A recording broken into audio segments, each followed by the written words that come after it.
Hello and welcome to Chaos Predicts, the show where I go over the bets that you should and should not make. Alright guys, well we have a few games to go over today, so let's get right into it. First off, we have a matchup between Dignitas and G2. Now, Dignitas has actually looked a bit better since their roster changed, which is surprising considering they lost Pimp, who is their veteran player, and AZ, who is arguably their best player. Now, with that said, AZ went over to G2, and if he was already the best player on Dignitas, going to a better team, there is no way that Dignitas is going to win this game, and you know that AZ is going to give his absolute best effort to fucking destroy Dignitas. That's the thing. They have not played each other since AZ left, and he will fucking destroy them, and that's my prediction for that. I mean, honestly, G2 will destroy Dignitas. That's pretty much all that needs to be said. Then we have Penta versus LDLC.White. So, Penta looks pretty good to me right now. I mean, they are not at the top level that I think they should be. They aren't quite a top 15 team, but they are in that 20 to 15 range, I'd say, in terms of world rankings.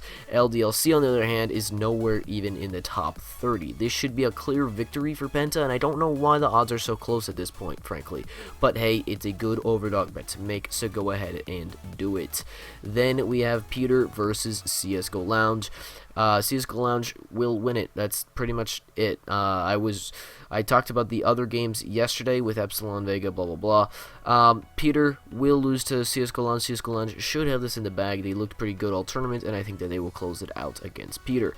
Then we have another matchup for Dignitas against TSM this time. Now, I think that this is kind of an okay bet to make if you're going to go overdog on TSM, although I don't really like it that much, just because TSM hasn't looked great, and I don't know, they just have been choking a lot recently. That's mostly at LANs, and online they've looked good. They are much better than Dignitas, but in a best of 3, it's hard for me to recommend a low bet on Dignitas. But if you really have the skins, and if you have the inventory to go low on Dignitas, this is very risky, and I would probably recommend a skip. But if you really want to, you can go low on Dignitas. Then finally, we have CLG versus Complexity. Now, the odds have not settled yet. As you see, there's only 12 bets placed on this game, so ignore the odds right here. But what they should be is massively in favor of CLG, because one, they are better than Complexity, but Complexity just lost one of their players. He left, I believe it was, I forget his name. I can't think of his name right now. But they have a roster change, and this will be their first matchup with the new roster. So I would recommend a bet on CLG in this one. Anyways, guys, that's it for today. If you enjoyed this video, be sure to leave a like, comment down below. Let me know what you think of my picks and who you think will win these games. Subscribe for more daily predictions. I will see you guys later.